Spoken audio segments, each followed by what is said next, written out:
Welcome to எம்லக்ஷ்மி maths. இன்றைக்கி நம்ம பார்க்க போகிறது இன்ஜினியரிங் மேத்தமெட்டிக்ஸில் டிசைன் ஆஃப் எக்ஸ்பெரிமெண்ட்ஸ் இந்த சாப்டர்லேருந்து Latin square design, in short எல்எஸ்டின்னு சொல்லுவாங்க. Latin square design controls variations in two direction of the experimental materials as rows and column. It controls the variation in two direction, rows, column.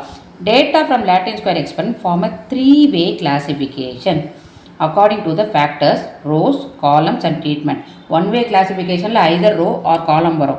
Two-way classification la rows and columns varum. Inge three-way classification rows, columns and treatments. ANOVA table for Latin square design LSD. இப்போ இந்த டேபுலேஷன்லாம் ஒன்றா தான் இருக்கும். Source of variation, sum of squares, degree of freedom, mean square, variance ratio or F cal, அதாவது calculated value of F.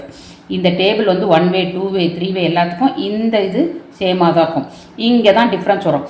1-வேனா between columns R ரோஸோடு முடிஞ்சிடும். இங்கே 2-வேனா between columns, between rose. இங்கே 3-வே, so between ட்ரீட்மெண்ட்டும் எழுதணும். புரியுதாமா? லாஸ்ட்டில் எரர் எல்லாத்துலேயும் இருக்கும். இப்போ பிட்வீன் காலம் இங்கே பாருங்கள், சம் ஆஃப் ஸ்கொயர்ஸ் பிட்வீன் காலம், இதுதான் எஸ்எஸ்சி. அதோடைய டிகிரி ஆஃப் ஃப்ரீடம் இங்கே லாட்டின் ஸ்கொயரில் n-1. மீன் ஸ்கொயர்ன்றது என்னென்னா இந்த எஸ்எஸ்சி டிவைடட் பை n-1, இது மீன் ஸ்கொயர் பிட்வீன் காலம். புரியுதாமா? அடுத்து இப்போது between row SSR, sum of squares between row, இதோடைய டிகிரி ஆஃப் ஃப்ரீடமோ n-1. அப்போது மீன் ஸ்கொயர் பிட்வீன் ரோ அது என்னன்னு கேட்டால் எஸ்எஸ்ஆர் பை n-1. அடுத்து பிட்வீன் ட்ரீட்மெண்ட், இது வந்து சம் ஆஃப் ஸ்கொயர்ஸ் பிட்வீன் ட்ரீட்மெண்ட்டுக்கு எஸ்எஸ்கேன்னு போட்டிருக்கோம். Degree of freedom n-1. எம்எஸ்கேன்றது என்னது? மீன் ஸ்கொயர் பிட்வீன் ட்ரீட்மெண்ட்டு, அது வந்து எஸ்எஸ்கே பை n-1. புரியுதாமா? அடுத்து எரர் வந்து என்னது? SSC, sum of squares to error. புரியுதாமா? இப்போது இதோட டிகிரி ஆஃப் ஃப்ரீடம் என்ன வரும்? எரரோட degree of freedom n-1 into n-2. அடுத்து எம்எஸ்சி என்னது? எம்எஸ்சினா மீன் ஸ்கொயர் எரர், அது வந்து எஸ்எஸ்சி டிவைடட் பை இந்த degree of freedom n-1 into n-2. So இது வரையும் முடிஞ்சிருச்சா? அடுத்து எஃப் கேல்குலேட்டட். இது எப்படி கண்டுபிடிக்க போகிறோன்னா, காலமையும் எரரையும், ரோவையும் எரரையும், ட்ரீட்மெண்ட்டும் எரரையும் லிங்க் பண்ணி தான் நம்ம கண்டுபிடிக்க போகிறோம். இப்போ ஃபஸ்ட்டு காலம் இல்லையா, பிட்வீன் காலம். அப்போ அது FC, calculated value of F for the column. இது எப்படி போடணும்னு கேட்டால் இந்த ரெண்டு வேல்யூ, அதாவது காலமும் எரரும் பாருங்கள், எம்எஸ்சியும் எம்எஸ்இயும். இதில் எது வேல்யூ பெருசாக இருக்கோ அது மேலே வரும். சப்போஸ் இப்போ எம்எஸ்சி பெருசுனா எம்எஸ்சி பை எம்எஸ்இன்னு வரும், இந்த மாதிரி வரும். இல்லை இதுதான் பெருசாக இருக்குன்னா எம்எஸ்இ பை எம்எஸ்சின்னு வரும். புரியுதாமா?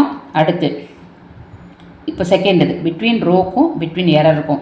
இப்போ எம்எஸ்ஆர் பெருசாக இருக்குன்னா எஃப்ஆர், அதாவது F calculated for row, MSR by எம்எஸ்சின்னு இருக்கும். இல்லை இது பெருசாக இருக்குன்னா எம்எஸ்சி பை எம்எஸ்ஆர்னு இருக்கும். ஃபைனல் இது பிட்வீன் ட்ரீட்மெண்ட்டுக்கும் எரருக்கும். இது எப்படி போடலாம்? இங்கே கேன்னு இதை ரெப்ரசன்ட் பண்ணிக்கிறதுனால FK, so that is equal to MSK by MSC. எப்போ இது பெருசாக இருந்ததுன்னா, இல்லையா எம்எஸ்சி பை எம்எஸ்கேன்னு வரும். புரியுதாமா? இதுதான் ANOVA table for Latin square design. சரி, இது வந்து அனோவா டேபிள்ன்றது இந்த டைப் ப்ராப்ளமை சால்வ் பண்ணக்கூடிய ஒரு ஸ்டெப்பு தான். அப்போ மீதி ஸ்டெப்ஸ் எப்படி வரும், இந்த அனோவா டேபிள் எந்த ஸ்டெப்பில் வரும்ன்றதை பார்ப்போம். இப்போ solution, frame H0 and H1 and put tabulation. இதில் எப்படி ஃப்ரேம் பண்ணணும்? H0ல எப்பவுமே there is no significant difference between the column, row and ட்ரீட்மெண்ட்டுன்னு போடணும். H1 there is a significant difference between the column, row and treatment. அந்த மூணு விஷயம், நான் காலம், ரோ, ட்ரீட்மெண்ட்ன்றது நம்மளுடைய 3 ஃபேக்டர்ஸ். புரியுதாமா? அதுக்கப்புறம் இந்த டேபுலேஷன் எதுக்கு போடுவோம்னா, இந்த மாதிரி ஆன்சர்ஸ் கண்டுபிடிக்கிறதுக்கு, காலமோட டோட்டல், ரோவோட டோட்டலாக கண்டுபிடிக்கிறதுக்காக நம்ம ஒரு டேபுலேஷன் போட வேண்டியிருக்கோம். புரியுதாமா? அடுத்து ஸ்டெப் 1 வந்து find the number of observation n, அதாவது கொஸ்டினில் எத்தனை ரீடிங்ஸ் கொடுத்துருக்காங்கன்றது தான் n. அடுத்து step 2 find total value of observation. அந்த இப்போ வந்து ஒரு 10 அப்சர்வேஷன் கொடுத்துருக்காங்கன்னா அதோட டோட்டல் தான் டி. இங்கே எத்தனை அப்சர்வேஷன் கொடுத்துருக்காங்களோ அதோட டோட்டல் தான் டி, கிராண்ட் டோட்டல்னு சொல்லுவாங்க. புரியுதாமா? Step 3 find correction factor. Correction factor வந்து இந்த 2 ஸ்டெப்பில் உள்ள வேல்யூ வச்சு தான் போட போகிறோம். T square by n. Second ஸ்டெப்பில் உள்ளதை வந்து ஸ்கொயர் பண்ணிக்கணும், டி ஸ்கொயர் பை ஃபஸ்ட் ஸ்டெப்பில் உள்ள n. புரியுதாமா? ஸ்டெப் 4 கால்குலேட் டிஎஸ்எஸ், அதாவது டோட்டல் சம் ஆஃப் ஸ்கொயர்ஸ். அப்போ இது எப்படி எழுதணும்? சிக்மா x1 ஸ்கொயர் ப்ளஸ் இது வந்து சம் ஆஃப் ஸ்கொயர்ஸ். கரெக்டாக? சமேஷன் ஆஃப் ஸ்கொயர்ஸ், அது டோட்டல்னும் போது எல்லாத்தையும் ஆட் பண்ணுறோம். Sigma x1 square plus sigma x2 square plus sigma x3 square etcetera. எத்தனை வேல்யூ, எத்தனை காலமோ ரோவோ இருக்கும் அது ஃபுல்லாக மைனஸ் சிஎஃப். சிஎஃப்னா நம்ம கரெக்ஷன் ஃபேக்டர், இல்லாட்டி டி ஸ்கொயர் பை என்னன்னு அது போட்டாலும் கரெக்டு தான். ஏன்னா கரெக்ஷன் ஃபேக்டரோட answer T square by N. அடுத்து step 5, find SSC sum of squares between column. அப்போது sigma column 1 square divided by number of observation in that column. அதே மாதிரி ப்ளஸ் காலம் 2 சம்மோட square, some of column 2 square divided by n2 number of observation in column 2 plus some of காலம் 3 square divided by n3 etcetera. எத்தனை காலம் இருக்கோ அத்தனை வரும் minus CF. அடுத்து ஸ்டெப் 6, இதே மாதிரி ரோ பார்க்கணும். Find SSR sum of squares between rows. அப்போ என்ன வரும், எங்கெல்லாம் காலம் வருமோ அங்கே ரோ வரும். Sigma r1 the whole squared by இங்கே n1ன்றது நம்பர் ஆஃப் அப்சர்வேஷன் இந்த first row plus sigma r2 the whole square by n2ன்றது நம்பர் ஆஃப் அப்சர்வேஷன் இந்த second row plus sigma r3 the whole square by n3 et cetera minus correction factor which is T square by n. புரியுதாம்மா? அடுத்து step 7, find SSK for letters. இதில் 2 side உங்களுக்கு தெரியும். 3வது இது எப்படி கண்டுபிடிப்பீங்கன்னா, ஒரு லெட்டரோடு சேர்த்து வேல்யூ கொடுத்துருப்பான் ஆல்ஃபபெட்ஸ்.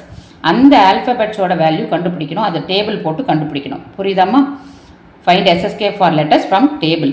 அடுத்து ஸ்டெப் 8, இப்போது எஸ்எஸ்சி அதாவது sum of squares due to error என்னன்னு கேட்டால் இங்கே பாருங்கள், TSS minus SSC minus SSR minus SSK. இந்த முன்னாடி இருக்க 4ஐயும் டிஎஸ்எஸில் டோட்டல் சம் ஆஃப் ஸ்கொயர்ஸில் மைனஸ் பண்ணணும். அடுத்து ஸ்டெப் 9, அப்போ தான் நம்ம அனோவா டேபிள் போட போகிறோம். அதாவது இப்போ மேலே ஃப்ரேம் பண்ணோம் இல்லையா ஒரு டேபிள், அதை போடுவோம். புரியுதாம்மா? Step 10 will be your conclusion. Conclusion எப்படி பண்ணுவீங்க, if calculated value is less than table வேல்யூனா H0 அக்செப்ட் பண்ணுவோம், அதாவது நல்ல ஹைபாத்தசிஸை அக்செப்ட் பண்ணுவோம். அதுக்கு பதிலாக if calculated value is greater than table வேல்யூனா we will reject the null hypothesis H0. அதுக்கு என்னமா அர்த்தம், நம்ம வந்து H1ன்ற ஆல்டர்னேட் ஹைபாத்தசிஸை அக்செப்ட் பண்ண போகிறோம்னு அர்த்தம். புரியுதாம்மா? தேங்க்யூ.